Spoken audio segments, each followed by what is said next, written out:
Así arranca la segunda parte de Es esto la fábrica del día de hoy. Así arranca esta sección en donde repensamos, redefinimos, reanalizamos todo lo que tiene que ver con la industria de la música. Una industria de la música que hace un par de años nada más precisaba de barcos, de aviones, de containers para llevarte a vos que estás del otro lado del mundo, desde una obra de teatro con un guión, con vestuarios, hasta una película con lo que sea, aviones, minas y lo que sea.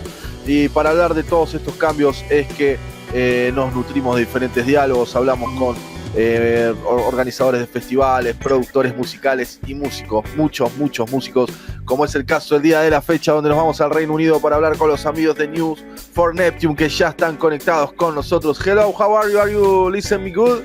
Yeah. Vamos, querido. Hello. Buenas tardes. Excellent. Buenas tardes, buenas noches.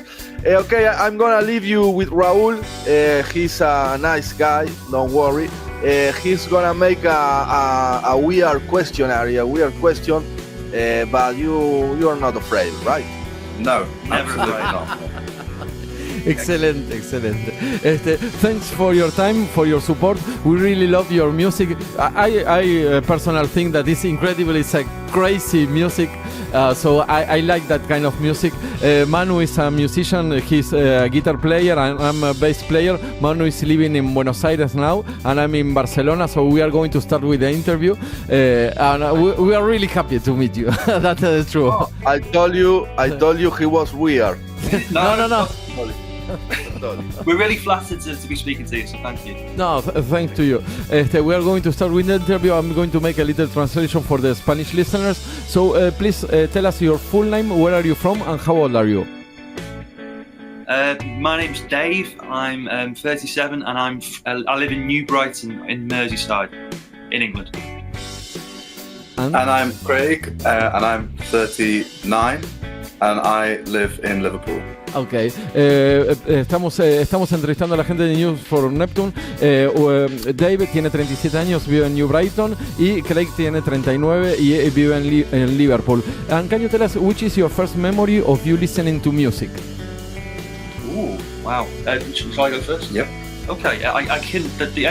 The earliest one I can remember is actually when I must have been very small. I was listening to. I was watching a video of Graceland, Paul Simon, with my mum. I don't remember it very clearly, but I can remember really enjoying it, and I think that kind of slight African influence kind of came back to haunt me later in my life, maybe. So yeah, that's my earliest musical memory, I think. Yeah. What about you, Craig? For me, it was the Beatles, I think. I was kind of raised on the Beatles. And we're making these questions because we want to know how did the music came, inside your house in different countries. For you, Craig, it was Dave, it was through TV, through the TV. You were watching TV. Yeah, on that occasion, yeah, I think. We've just watching videos with my mum. I can remember when I was at school. My friend's mum had a video of all the Police videos. The Police, Sting, Andy Summers. She had a video of all the music videos of the Police, and I used to watch that rather than play football. and the Police videos were in VHS. Yeah, it was an old VHS style thing, yeah. Okay. Real deal. Sí, bueno, lo que nos estaba contando Dave, que sus primeros recuerdos escuchando música, fue con Paul Simon en la televisión con su mamá, y después videos viejos de VHS de The Police. Y Craig fue directamente a los Beatles. And how did the Beatles came into your house? Through vinyl. My dad was always playing vinyl of lots of music, but the Beatles was the big one when I was really little. And why do you think that your dad likes the Beatles? I just think they're undeniably great, and I think they're like their own language. The Beatles, I think it transcends, around the world. Kind of everyone can speak the language of the Beatles. Wow, the first time that someone says that, and why? Because of the joy of the music and that kind of things? Absolutely, yeah. It's joyful and heartfelt and soulful and poetic, and as I say, just it's sort of like they're almost their own genre for me of perfect music. Okay. Do you meet someone who watched the Beatles live? Yes, I've met some old guys in Liverpool who saw the Beatles when they played in the Cavern Club when they were just starting out. Wow. Yeah. Wow. Wow. I also, my dad claims to have, I think it was my dad, claims to have seen them somewhere near London, but it was so noisy and everyone was screaming so loud they couldn't really hear anything. So it's just a very memory of like a wall of screaming to my dad. Wow. But yes, I think it was a very strange phenomenon at the time, but no one had ever seen before. But now we look back on it and it seemed quite sweet, really. Wow. Bueno, estamos en presencia de gente que sus padres escuchaban a los Beatles y tuvieron la oportunidad de ir a verlo. For us, it's incredible what you are saying. You know, we are from Argentina. See, and I think that you are right in the sense that everybody listens to the Beatles, no, and know in a kind of way the Beatles. It impacted a lot of countries. It was really huge. A huge event. Bueno, lo que nos estaba diciendo Craig, bueno, que tuvieron la posibilidad los padres de escuchar y de ver a los Beatles, le preguntaba a Manu, y que bueno, que los Beatles es como que tienen un lenguaje y su propio género, y dice que él es fanático de los Beatles, dice que el género es perfecto, así que bueno, eso lo motivó mucho con respecto a la música. And can you tell us which was your first instrument and which was the first song that you learned? You go first. I first instrument I learned was guitar, and I've always liked singing. But what was the first song? I can't quite remember what it was, but it was probably something by Radiohead. Probably something a bit teenage, sort of moody music, because I was a teenager when I learned the guitar. Nice. And Dave? For me, it goes a bit further back, and I think when I was at primary school, I learned the recorder. Flute. So I imagine, it would have been probably Three Blind Mice or something similar. I have vivid memories of being at school in the headmistress's office. We were all sat in a circle on the floor, playing the recorder, and we had to empty out the spit valve afterwards as well in her sink. Nice. So, yeah. Perfecto, bueno, tienen recuerdos de su primaria. Dave lo que estaba diciendo que su primer instrumento fue la guitarra. También le gusta mucho cantar y probablemente la primera canción que había aprendido era una canción de Radiohead. Y bueno, Dave nos estaba contando que el recuerdo era más de la infancia tocando la flauta dulce en el colegio, y dice que estaban todos los nenes tocando la flauta en una ronda tocando la flauta. Bueno, que le parecía gracioso. Can you tell us, are there any places to study music for free in your region, or you have to pay to study music? Oh, that's an interesting question. I think, back when I was young, I think, I'm not entirely sure. I think I was lucky enough to my parents were very kind to me, and they were willing to take me to have lessons and things like that. I don't know. I think they were relatively. If we paid, they were fairly cheap.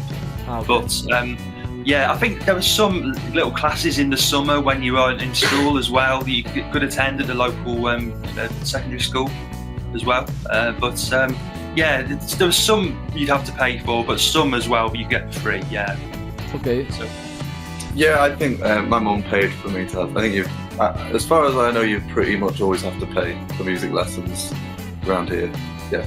Ok, bueno, les estaba preguntando si siempre hay que pagar si en Reino Unido había que pagar para aprender música, y me dice que sí, que bueno, Dave por ejemplo lo mandaron a tener un par de clases, pero lo que dicen que sí, es muy barato, o por ejemplo hay clases de verano de instrumentos en los colegios. And can you tell us which was the first concert that you went, the first musical show?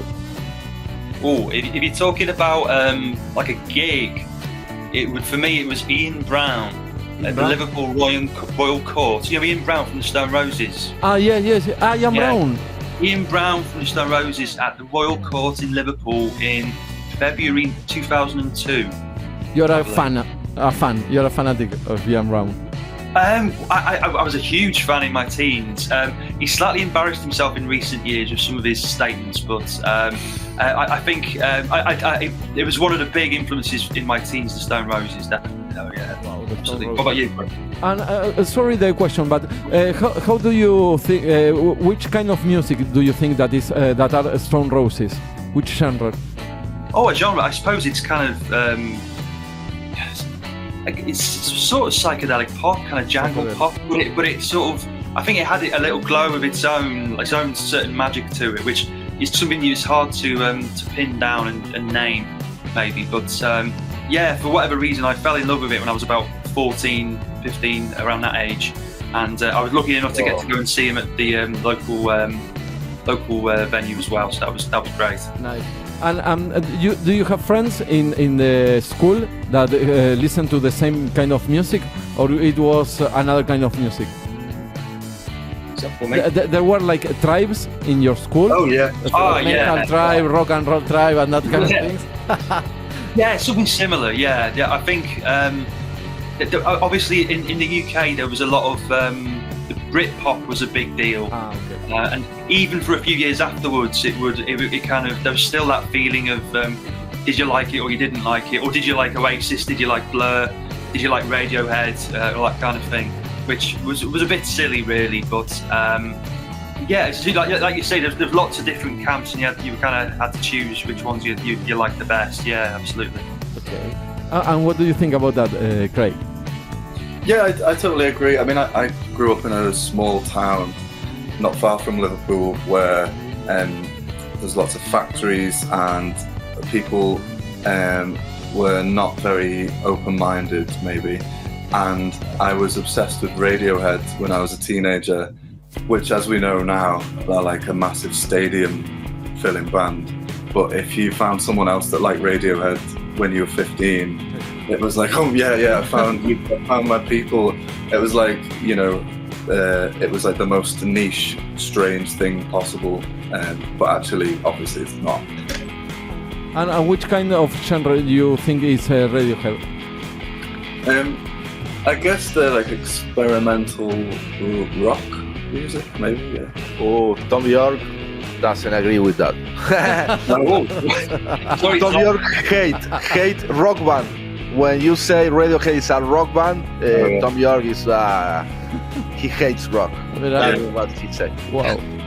Muy bueno. Bueno, nos estaban contando un poco de cómo fue la infancia, el secundario, y lo que dice, sí, que estaba lleno de tribus.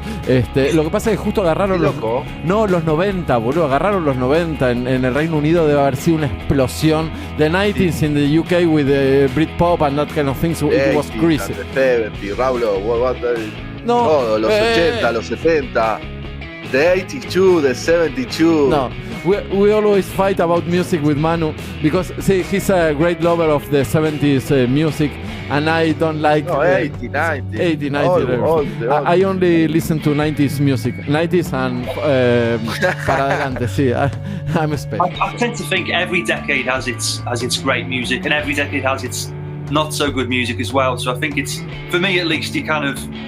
Yeah, I try not to be too limited in terms of what I listen to, but I can understand if there's a particular style that you like, but it sort of was very prominent in the 70s. You might kind of feel more at home with those sounds, maybe. Perfecto, ahí está. Conciliador, Manu, conciliador, genio. Sí. I love to watch the process, you know, the roots. Now I'm very, ¿cómo se dice? Así como muy obsesionado. Obsessed with a Britain guitar who calls Hack Marvin from the Shadows. I don't know. Wow, yeah. I think he's the root of everything. The sound of Gilmour, you know, the sound of Jimmy Page. I love Hack Marvin, and I always go to that time to hear all the music because I wanna find the root, you know. Yeah, I could definitely see that. He had a very melodic approach, but probably struck a chord with a lot of people. No pun intended. I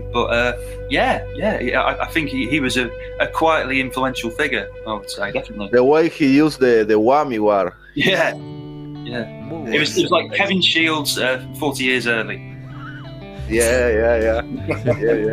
I'm a big metal fan. That's why we fight with Manu. See, I love Pantera, Sepultura, Metallica, that kind of thing. So sorry, but I'm interested in all kind of music. And what you're saying, it's really interesting to feel how does the people in the 90s feel in the school, you know, in the 90s in the UK. Muy interesante. Bueno, lo que nos estaban diciendo que había tribus y era muy bueno, que es verdad, confirmamos lo que dicen los medios, que había una contra de Blair o Oasis en Reino Unido, en serio, que había peleas en serio, y bueno, que había un montón de tribus, y con el Britpop también nos para hablaba, sumar un detalle, nos hablaban de Ian Brown también, que lo iba a ver, uno de los mejores amigos de Dárgelos. Mirá. ¿En sí, serio? Sí, re loco de esa cosa. Mirá, you know Babasónicos from Buenos Aires? Right. Now I know that Ian Brown had a song on one of his albums, didn't he? Which was actually, I think he basically sung over a Babasónicos song, hadn't he? Yes. And that was a really cool song. I think it was on Golden Greats or something. So it had a strange title, the album, but yes, that was a very cool song. Yeah. We can shut the radio now. Thanks for that. Ya está cerrado. Sí. Mierda, boludo, qué locura. Sí. Wow, for us it's incredible that you know Babasónicos, you know, and that kind of things is like. No sé. Wow. It's the only song I know. But I'm aware of them. Claro, sabe que colaboraron. Pues son amigos, Dárgelos y The Singer of Babasónicos and Ian Brown, they are friends. Increíble lo que acaba de pasar.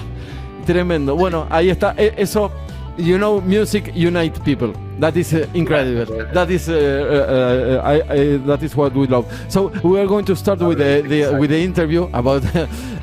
So tell us how this news from Neptune begin and why you put that name. Oh right. Well, it actually started as a solo thing for me back in about 2015. I was kind of making instrumental music, and I think I chose the name News from Neptune partly because it was a song by Sun Ra. I don't know if you're familiar with Sun Ra, yes. the jazz, American jazz, kind of avant jazz composer. So that was kind of like an obscure reference, but also I kind of thought News from Neptune, it kind of makes you think of space, but also maybe like Neptune. The god of the sea. I forget what is Neptune, the god of? Yeah, the sea. The sea, the god of the sea. Yeah, absolutely. So it was a kind of combination of the heights of the depths of space and the depths of the ocean. I thought it was kind of an interesting image, maybe. Yeah. That was the thinking, anyway. Muy bueno. Bueno, les estaba preguntando cómo empezó el proyecto de News from Neptune y empezó como un proyecto solista de Dave en el 2015 más o menos, que hacía música instrumental nada más, y el nombre Sun Ra, el nombre lo tomó de Sun Ra, que es un músico estadounidense, y que, ¿cómo se llama? Que tiene ese nombre, y aparte como una cosa de Neptuno, del color de Neptuno y la profundidad del espacio y de la profundidad del mar, y cree que ese concepto de la profundidad del cielo y del mar es un lindo concepto como para nombrar a una banda. In 2016 you released your first EP, the Cold Open EP. How was the recording process of that first EP? Oh wow! I suppose I'm kind of talking in place of Craig here, because Craig hadn't joined yet by this stage. So I suppose it is just me who can talk about that. I worked on that EP with some friends who I'd been in a band with called Pure Joy, a guy called Lee Pennington and a guy called Matty Freeman. They sort of helped me with it, and it was one of my first experiences of working in a proper studio rather than sitting at home in my pajamas and recording in my bedroom. So it was quite it was a very informative experience. I still really like some of that EP. I think the lead song, Cold Open, I'm still really happy with, and it's got a very homemade video as well, which might be buried somewhere on YouTube. So I suppose that it feels quite sort of like a formative step. Like I was still learning, I suppose, but good. I still really like it. Yeah, absolutely. Buenísimo. Nos estaba contando porque en 2016 lanzaron su primer EP que se llama The Cold Open EP. Y el proceso de grabación fue con unos amigos de una banda que se llamaba Pure Joy. Y fue la primera vez que entró a un estudio. Él dice que tocaba canciones, hacía canciones en pijama en su cuarto, y fue el primer paso a un estudio, y que fue un proceso de formación. Más que nada dice que él está en continua formación, pero bueno, esa fue la primera vez que entró a un estudio profesional y empezó a tocar, y dice que hay cosas todavía que todavía le gustan, y aparte hay un video ahí medio casero dando vueltas. Some weeks ago you released Three Finger Volvo. Sí. Can you tell us what is that about? It's incredible, that the video and everything. See, can you tell us the recording process? It changed a lot, and what did what is the lyrics talk about? Oh wow! Well, the lyrics Craig will definitely have to tell you about, because the lyric is entirely his. In terms of the music, it was mostly composed at home during lockdown, I think. For that one, it started as a strange little sort of almost kind of throwaway idea. It was just like a riff. I just kind of put it to a drum beat, a drum sample, but all of a sudden when I added some Mellotron keyboard sounds, it took on a life of its own and suddenly became quite sort of grand and mysterious. And then I suppose that's where Craig came in, when he started adding lyrics as well. So yeah. So I guess that I don't know what the song is about beyond that. It's about killer cars that eat my hometown. But then some of the rest of it is kind of stream of consciousness stuff. But I had this idea about these cars eating my hometown, eating up all the buildings and all the chip shops. That is lysergic. Completely lysergic. For me. I like that. Bueno, Volvo, Manu, es el auto, Volvo. Sí, ahí está. Bueno, nos estaba contando primero Dave el proceso de grabación de la canción. La parte instrumental puntualmente, él la empezó a componer en el lockdown durante la pandemia. Y bueno, empezó como un riff arriba de un sample de batería, de un drum sample, y después le metió un Mellotron, que eso fue lo que le dio como la atmósfera así un poco más de suspenso. Sí. Y lo que nos estaba contando Craig, que la letra se imaginó de autos comiéndose a su ciudad, autos, un Volvo comiéndose, por eso los de colmillos, ¿no? Leonardo, these things. It's the safest car, the Volvo, you know that? It's the safest car. Well, not these ones. No. They lure you in, they look safe, but when you get inside them, you Claro, ahí va. You be careful.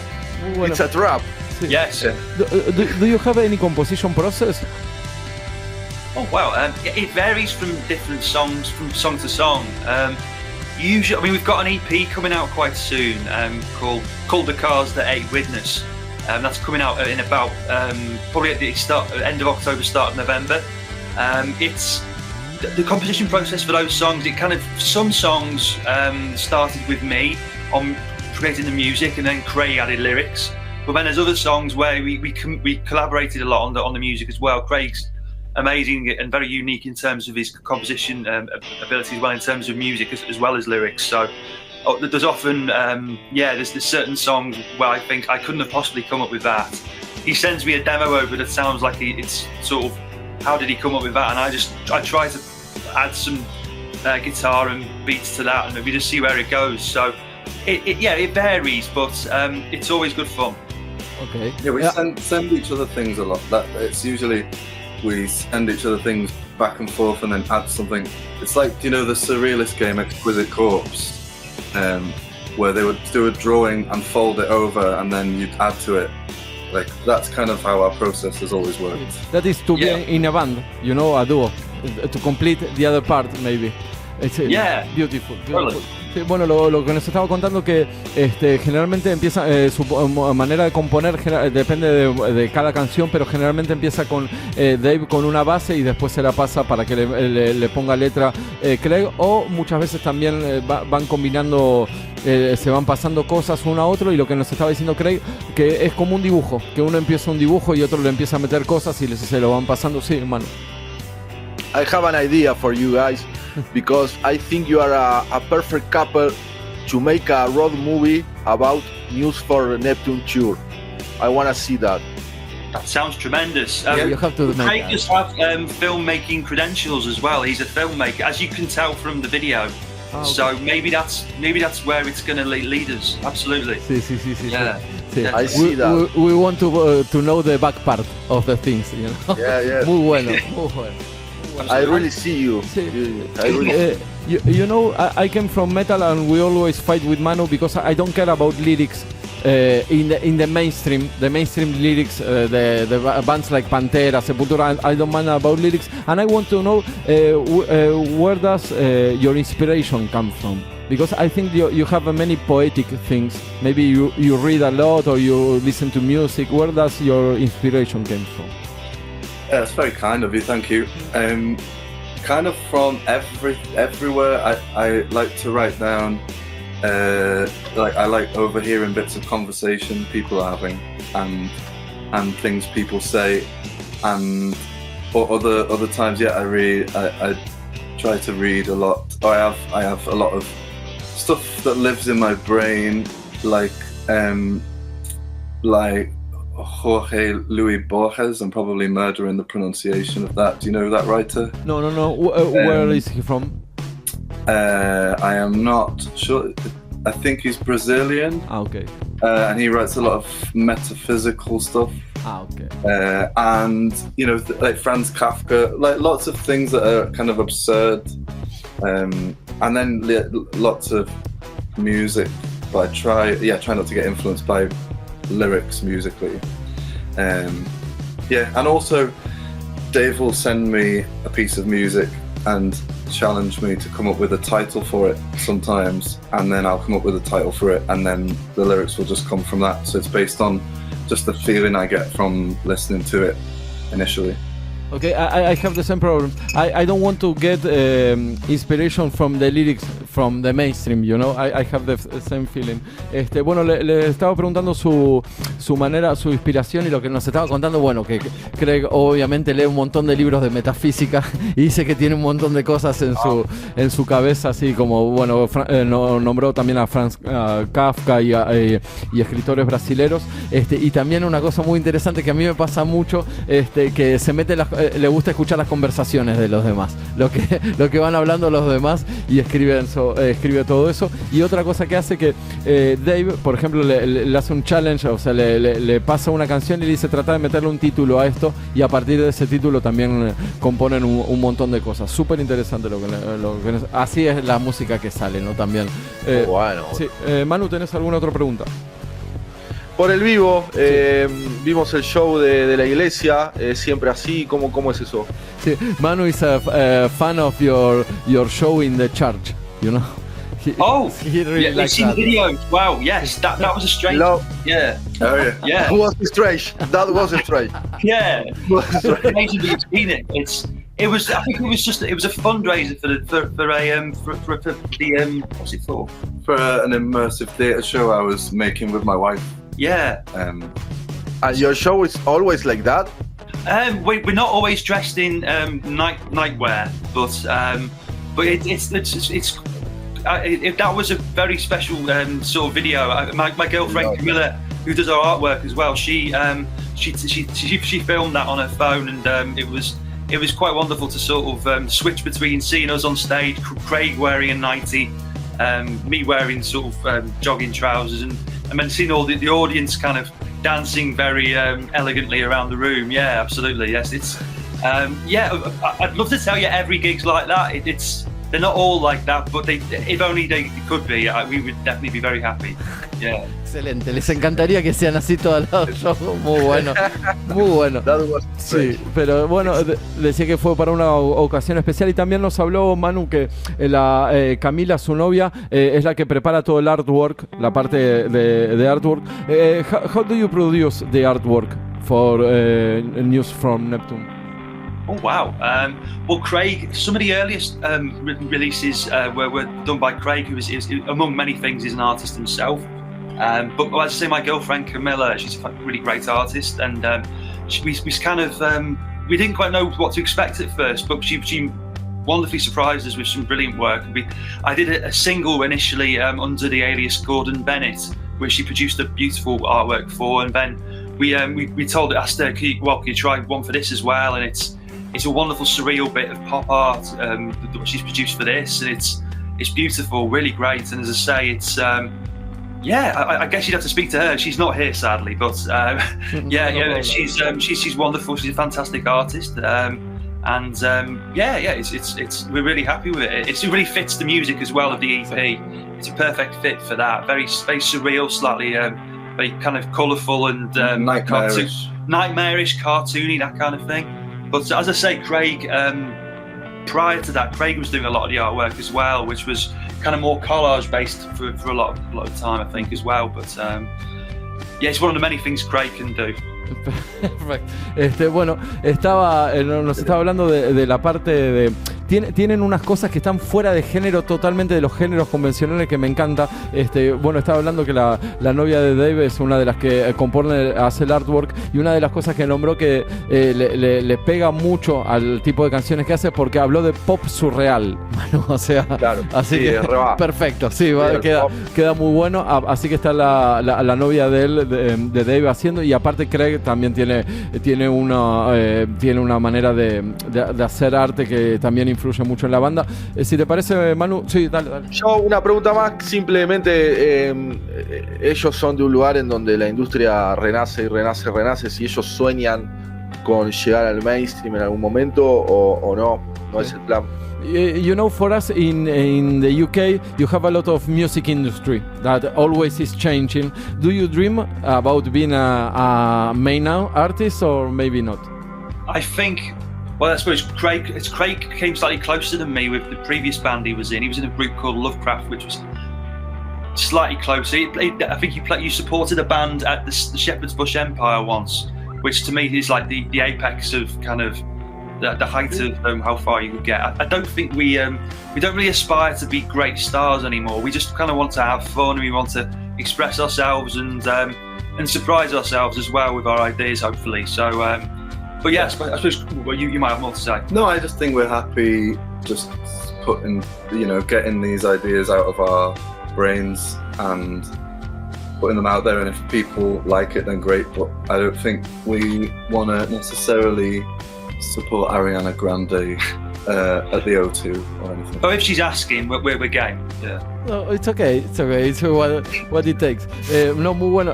Nos estaba diciendo que no puntualmente sueñan con ser un artista. Está bien, si lo llaman de los dos para tocar o todo, sí, pero bueno, que Craig tuvo la oportunidad de llegar como a hacer soporte de bandas importantes, pero no necesariamente. Lo que para ellos es lo más importante es sacar las ideas que tienen dentro de la cabeza y sorprenderse. El factor sorpresa también me parece que es algo importante, y de divertirse. Que se quieren divertir, sorprenderse todo el tiempo y sacar las ideas que tienen en la cabeza.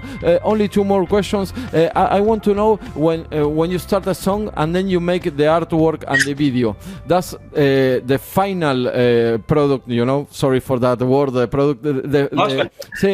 When you end all the work, does it change the meaning of the song or not? Oh, interesting to say, actually. I know Craig might be the better place to answer that in a way, because particularly in terms of the lyrics, it maybe changes my perspective on the music somewhat. But I suppose, particularly Free Fang Volvo, there's some of the imagery which Camilla came up with for the artwork. It was beautiful, the kind of thing you couldn't have imagined yourself.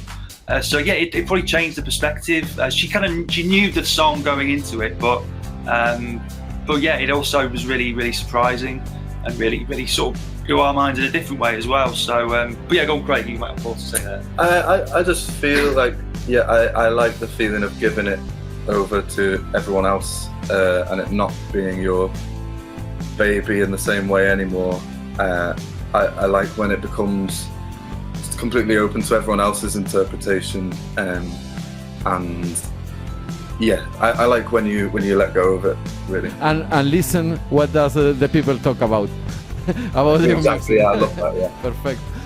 Bueno, lo que yo le estaba preguntando si cuando terminan el video y todo el artwork, todo cambia el sentido de la canción para ellos. Se dice que no es que cambia, sino que toma distintas perspectivas. Muy bueno, las palabras que van metiendo en cada respuesta son espectaculares. Cambia la perspectiva. Y lo que nos estaba diciendo, cree que a él le gusta mucho la sensación de entregar las canciones, de entregar las canciones y ver qué es lo que los demás dicen y cómo la toman. Así que espectacular. Manu, le hago la última pregunta sobre la... Sí, sobre la última canción y cerramos. Dale, perfecto. Sí. Two more questions. Tell us about the future plans of the band. I suppose we're obviously, as I say, releasing this EP, The Cars That Ate Witness, hopefully in I think about end of October, start of November. We're going to have a release launch party gig at a local venue in Birkenhead. You're invited if you can get a flight. We want to please record that.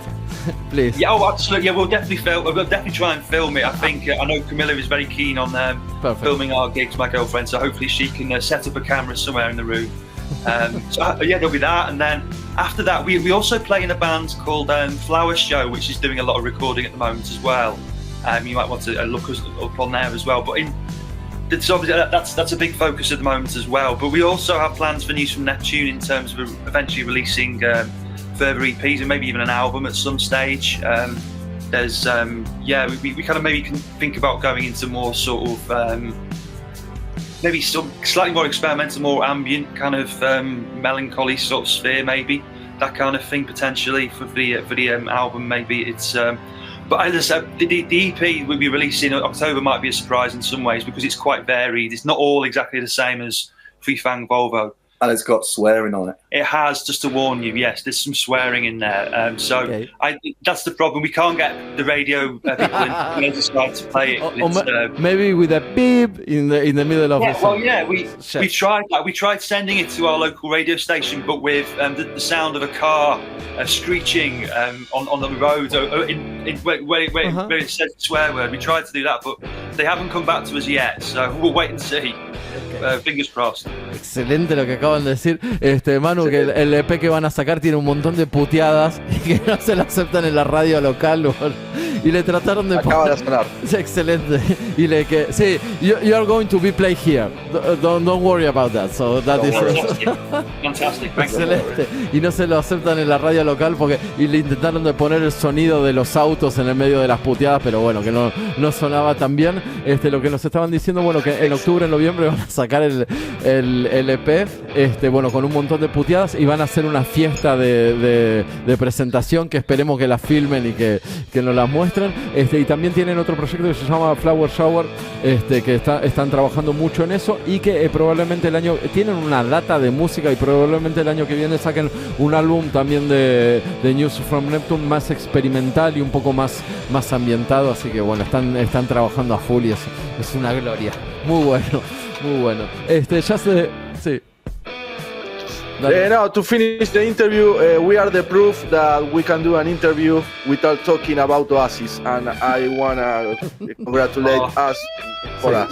You didn't have to mention them then. It's a shame to mention them there, but it's kind of all over the place at the moment. We can't get away from Oasis, so never mind, Dave.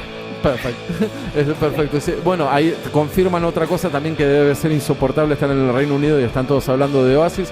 So just to finish the interview, we are going to play Fields of Industry, the song Fields of Industry. Can you tell us something about that song? Oh wow, that's great. That's from the 2019 EP called The Street. It's a slightly different EP. It's kind of more it's quite a melancholy EP, maybe it's due to certain things that were happening in our lives.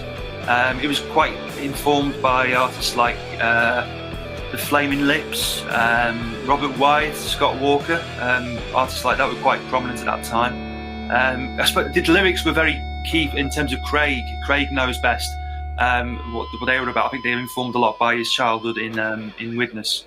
Wow. Yeah, and it was the first thing we did together, I think. I'm pretty sure you're right, actually, yeah. Recorded together, and the first thing when we played live together for the first time, we did that song. That's worth mentioning. Today, the 7th of September, is 5 years to the day since Craig and I played our first gig together. Happy birthday. Congratulations. Congratulations. Congratulations. Really, but yes, it's Facebook told us. We didn't realise that until Facebook brought it up on our screens, so that was very nice. But yeah, in terms of the lyrics, they're informed very much by your kind of experiences in an industrial town in the north of England, I think. Yeah. Beautiful. We spent a Thanks really for nice your time. time. Thanks for your time. Yeah. We really love to speak with you. Thank you to you guys as well. No, thanks to you. We are going to get in touch. We are going to send you the interview when the live show begins. So we are really happy to meet you. Thank you very much. Oh, wonderful. Thank you so much. We really appreciate your support. Thank you so much. Bye-bye. Thank you for your time and support. Cheers. Bye.